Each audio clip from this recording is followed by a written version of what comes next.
écoutez Alger Chaîne 3, le journal. Présenté par Sofiane Saoui. Sofiane, bonsoir.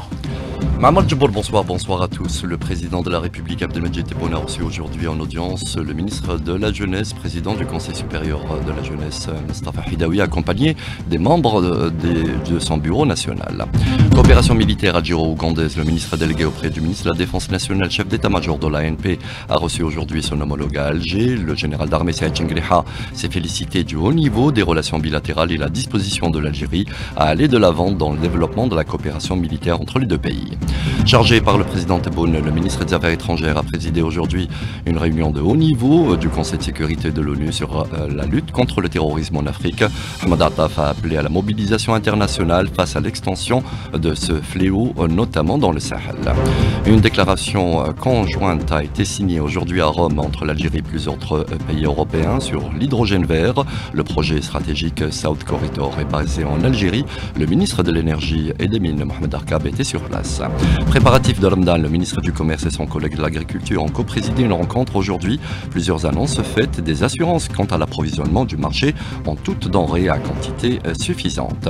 Livraison du premier tronçon de la route reliant Sétif à Djidjel, où se trouve le port de Djenjen. Le ministre des Travaux publics était sur place. À l'étranger, sitôt investi, Donald Trump a signé plusieurs décrets et s'est exprimé notamment sur l'accord de cessez-le-feu qui prévoit à Gaza. Sur le terrain, la situation est explosive à Jenin, où l'antiterroriste a bouclé la ville. 8 martyrs et plus de 75 blessés. Un témoignage à suivre dans notre journal. Et puis en sport football, vous suivez la rencontre de mise à jour du calendrier de Ligue 1 entre le Shabab d'El Boulouzdad et la JS Kabylie. Mesdames, Messieurs, bonsoir. D'abord, ces condoléances présentées aujourd'hui par le président de la République Abdelmadjid Tebboune à son homologue turc Recep Tayyip Erdogan. Condoléances suite à l'incendie qui s'est déclaré ce 21 janvier dans un hôtel de luxe d'une station de ski au centre de la Turquie. Des condoléances présentées au nom de l'Algérie, au gouvernement, au peuple turc ainsi qu'aux familles des victimes. Le dernier bilan de cet incendie fait état d'au moins 66 morts et 51 blessés. Le président de la République Abdelmadjid Tebboune qui a reçu aujourd'hui en audience le ministre de la Jeunesse, président du Conseil supérieur de la Jeunesse, Mostafa Hidaoui. Il était accompagné des membres du bureau du CSJ. Était présent le directeur de cabinet à la présidence de la République, Boualem Boualem, et le conseiller du président de la République chargé de la direction générale de la communication, Kamel Sidi Saïd.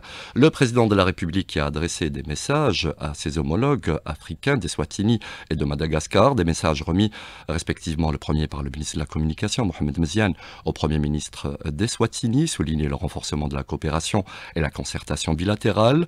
Le ministre de la Santé, Abdelhak Asseihi, a été reçu par le président malgache, André Rajolina, à qui il a transmis la missive présidentielle et discuté, là encore, du renforcement des relations bilatérales, notamment dans les domaines de l'énergie renouvelable et de la production pharmaceutique.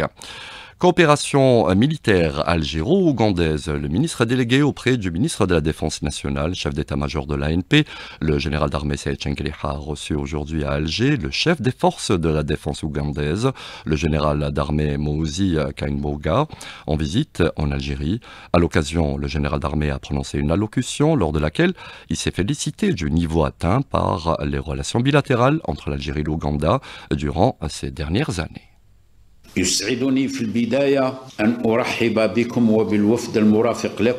D'abord, je suis heureux de vous accueillir ainsi que la délégation qui vous accompagne au siège de l'état-major de l'ANP à l'occasion de cette visite qui constitue une opportunité pour promouvoir notre coopération militaire bilatérale au milieu des intérêts mutuels de nos deux peuples amis.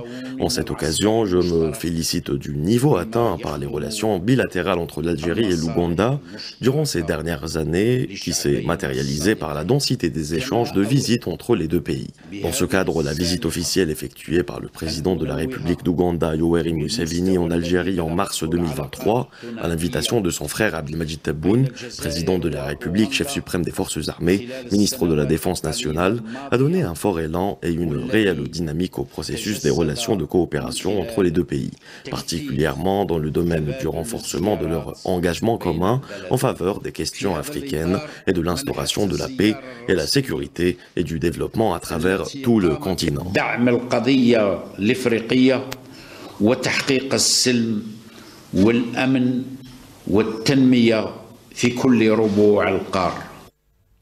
Le chef d'état-major de l'ANP qui a souligné l'entière disposition de l'armée nationale populaire à aller de l'avant sur la voie du développement de la coopération militaire, et ce en concrétisant la vision stratégique des dirigeants des deux pays.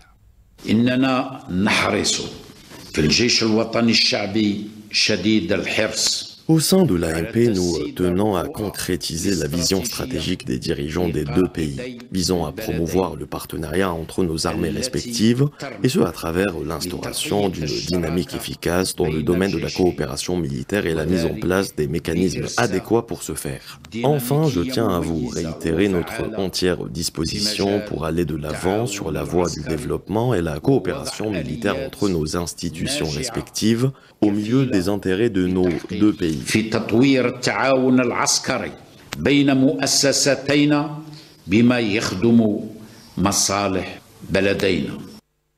De son côté, le chef des forces de la défense ougandaise a exprimé sa satisfaction de la forte volonté de l'Algérie pour renforcer les relations de coopération bilatérale, la concertation qui prévaut entre les deux pays, et ce pour contribuer à la sécurité et à la stabilité sur notre continent. Justement, en parlant de continent africain, cette lutte contre le terrorisme, objet d'une nouvelle réunion de haut niveau présidée aujourd'hui par l'Algérie au Conseil de sécurité de l'ONU, réunion présidée donc par le ministre des Affaires étrangères, chargé par le président de la République, Ahmed Attaf, qui a mis l'accent sur la mobilisation internationale pour faire réussir cette lutte. Il a également souligné l'extension du terrorisme dans la région du Sahel. Yasserini. La menace terroriste continue de croître sur le continent avec une augmentation de 400% des attaques en une décennie. La région du Sahel est devenue l'épicentre mondial du terrorisme. Des groupes armés contrôlent jusqu'à 60% du territoire de certains pays et financent leurs activités grâce au crime organisé, à la traite humaine et aux nouvelles technologies. Le ministre des Affaires étrangères a mis en avant le rôle de l'Algérie qui porte la mission de lutte contre le terrorisme au sein de l'Union africaine. Ahmed Attaf. L'Algérie connaît la réalité du terrorisme. L'Algérie a affronté seul le terrorisme dans les années précédentes, 90, quand d'autres ont délibérément choisi de détourner le regard. Finalement, l'Algérie a vaincu le terrorisme grâce à la force de ses institutions, à la globalité de sa réponse et surtout à l'unité, à la résilience et à la détermination de son peuple. La trajectoire actuelle est insoutenable. La communauté internationale ne devrait pas permettre que le terrorisme continue de compromettre le chemin de l'Afrique vers la paix et la prospérité. Nous devons penser différemment et agir de manière décisive pour répondre à la fois aux manifestations du terrorisme et à ses causes profondes. L'Algérie appelle à une mobilisation internationale urgente. La solution réside en une approche globale combinant développement, sécurité et partenariat solide entre l'Afrique et le reste du monde. Et avant cette réunion au Conseil de sécurité, le ministre des Affaires étrangères a eu des entretiens avec un nombre de responsables à New York, à commencer par le secrétaire général de l'ONU et ses homologues libyens, somaliens et slovènes. Dans le domaine énergétique, cette toute première réunion ministérielle sur le projet d'hydrogène vert South Corridor, la réunion s'est tenue à Rome en présence du ministre de l'énergie Mohamed Arkab. Elle a été couronnée par la signature de la déclaration conjointe d'intention politique des parties signataires, à commencer par l'Algérie, la Tunisie et des pays européens à l'image de l'Italie. Un projet stratégique basé en Algérie, l'Algérie qui ambitionne de devenir un centre régional de production et d'exportation d'hydrogène vert, une opportunité pour renforcer l'intégration énergétique entre l'Algérie et le continent européen. Le docteur Lara Chiglouch, chercheur et directeur du Centre d'études nord-africaines, en parle à Maël-Kems. Ce contrat d'hydrogène est une opportunité stratégique et économique pour les opérateurs algériens, en particulier Sonatrach et Sonalgaz, et permet au pays de se positionner sur le plan international. Sonatrach peut exporter de l'hydrogène en complément à ses exportations de gaz, de condensat, de GPL. Ça permet d'accroître ses revenus et ça permet également de se libérer de l'exportation d'un monoproduit. Il est nécessaire qu'en amont, il faut développer davantage d'industries qui tournent autour de l'électrolyse. Préparatif du mois sacré de Ramadan, on est à un peu moins d'un mois et demi du début du mois sacré. Une rencontre s'est tenue d'ailleurs aujourd'hui entre les ministres du Commerce et de l'Agriculture et sont en présence de responsables de différents offices des deux secteurs. Plusieurs mesures ont été annoncées, des assurances apportées également quant à l'approvisionnement du marché en différents produits, l'importation des viandes rouges notamment décidée. Les détails, Alain Boradoum. Le gouvernement intensifie ses efforts pour assurer un approvisionnement régulier des produits alimentaires, en particulier durant le mois de Ramadan, une période où la consommation enregistre un pic. Plusieurs mesures sont prises, notamment pour lutter contre la spéculation. Tayyib Zitouni, ministre du Commerce intérieur. Les importateurs de viande rouge doivent respecter les quotas d'importation pour janvier 12 356 tonnes, février 18 165 tonnes et mars 2025 20 050 tonnes. Les licences de domiciliation bancaires pour l'importation de produits comme les bananes, fruits secs, épices, café et thé vert sont prises en charge pour garantir leur arrivée dans les délais. Enfin, des équipes mixtes intensifient le contrôle des chambres froides et entrepôts en supervisant les opérations de déstockage des pommes et bananes. Il est question de renforcer les capacités de stockage, aussi d'assurer la disponibilité des produits agricoles. 915 points de vente directs seront mis en place, permettant aux citoyens d'accéder aux denrées alimentaires à des prix attractifs. Youssef Chorfa, ministre de l'Agriculture. En ce qui concerne les céréales, blé dur et tendre, le stock disponible au niveau des structures appartenant à l'Office algérien interprofessionnel des céréales vont permettre de fournir de manière régulière et continue les usines de semoule et les moulins. En ce qui concerne les céréales sèches, les stocks disponibles auprès de l'Office algérien interprofessionnel des céréales permettront un approvisionnement régulier et durable du marché. Il convient de noter que le stock est dynamique et se renouvelle périodiquement. Cette approche vise à prévenir toute pénurie ou spéculation pouvant perturber l'accès des citoyens aux produits de large consommation et consolider la cohésion sociale. À propos des viandes rouges, blanches, cette fois-ci, la production actuelle est annoncée supérieure à la demande, a affirmé Ali Benchaba, le président de la Fédération nationale des aviculteurs. Il est au micro d'Alain Bouradoum. Actuellement, on vit une situation d'une surproduction de viande blanche. Il y a une forte baisse des prix par rapport au prix de la volaille vif, poulet vif, à 210 dinars le kilogramme, soit 320 à 330 dinars le kilogramme de viande blanche. Voilà en ce qui concerne les approvisionnements ou l'approvisionnement du marché en différents produits en prévision du mois sacré de Ramadan. Le secteur de l'agriculture, entre autres bénéficiaires d'un apport en eau, grâce notamment aux stations d'épuration, de nombreuses à travers le pays. Leur développement a été l'objet d'un plan du secteur des ressources hydriques, avec l'apport notamment des nouvelles technologies et des innovations. Maïssa Smaïl. Face aux effets du changement climatique, la réutilisation des eaux usées épurées est devenue essentielle pour soutenir l'agriculture, garantir la sécurité alimentaire et préserver les ressources en eau potable. Cette démarche s'inscrit dans une stratégie soutenue par le président de la République Abdelmajid Tebboune. Taha Dalbal, ministre de l'Hydraulique. Le secteur compte sur la réalisation de nouvelles stations d'épuration et la réhabilitation de celles en service, en les équipant de technologies modernes qui permettent une utilisation optimale, notamment en agriculture et en industrie. Près de 590 millions de mètres cubes d'eau usée sont épurés chaque année. Le pays dispose de 232 stations d'épuration, offrant une capacité totale de plus d'1 milliard de mètres cubes par an. Actuellement, plus de 590 millions de mètres cubes sont traités chaque année, ce qui représente 54% de la capacité totale. Kamel Beddari, ministre de l'Enseignement supérieur et de la Recherche scientifique, souligne le rôle clé des universités et des centres de recherche dans le développement du secteur. La contribution de l'université algérienne au développement du secteur de l'hydraulique est importante. Nous comptons 50 projets de recherche, 11 laboratoires et 37 startups, tous dédiés à l'épuration des eaux usées. L'objectif est d'atteindre 30% de récupération des eaux usées pour l'irrigation d'ici fin 2025, avec pour enjeu clé la maîtrise technologique et la formation du personnel. Mise en service aujourd'hui du tout premier tronçon de 14 km de la pénétrante autoroutière reliant Sétif à Djidjel. À terme, cette infrastructure reliera la capitale des Hauts-Plateaux au port de Djendjen, le plus important du pays. Le ministre des Travaux publics et des infrastructures de base était sur place, Lakhdar Dakhalour, qui a mis l'accent sur une réorganisation qui a permis justement d'entrevoir les perspectives de réception avant la fin de l'année de la totalité de ce tronçon de 45 km. On l'écoute. Il est au micro de notre correspondant à Sétif, Mohamed Fallouk. Jusqu'à aujourd'hui, le contrat nous permettait de faire avancer des travaux sur des sections de tunnels, sur des ponts, de manière éparse.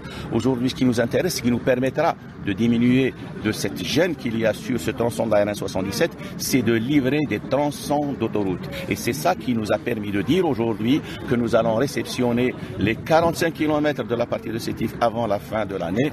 Et d'ici juin 2026, nous aurons quand même 75% de ce projet qui va être livré. Dans l'actualité à l'étranger en Palestine occupée, d'abord cet appel lancé à l'instant par le chef de l'ONU, le secrétaire général Antonio Guterres, un appel lancé aux forces d'occupation israéliennes pour une retenue maximale en Cisjordanie occupée.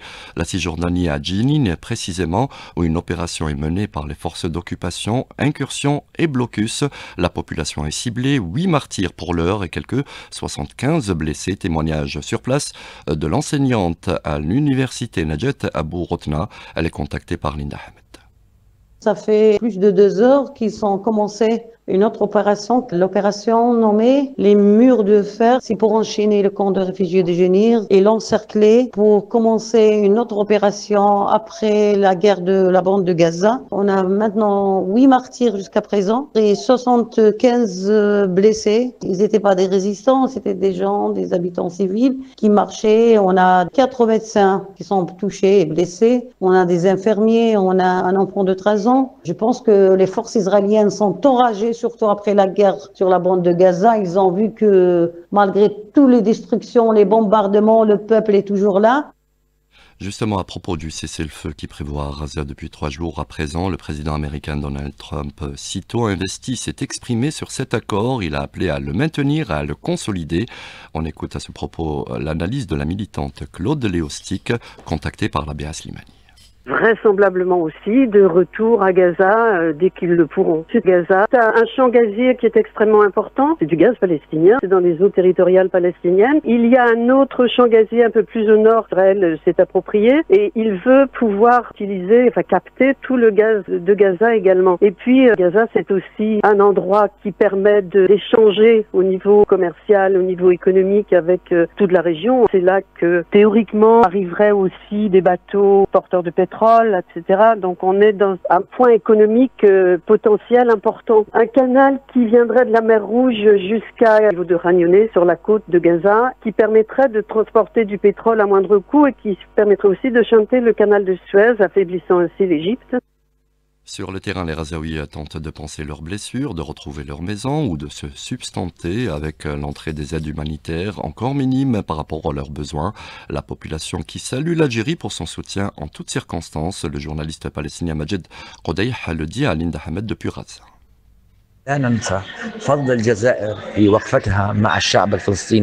Nous n'oublierons jamais le soutien de l'Algérie en temps de paix, comme en temps de guerre.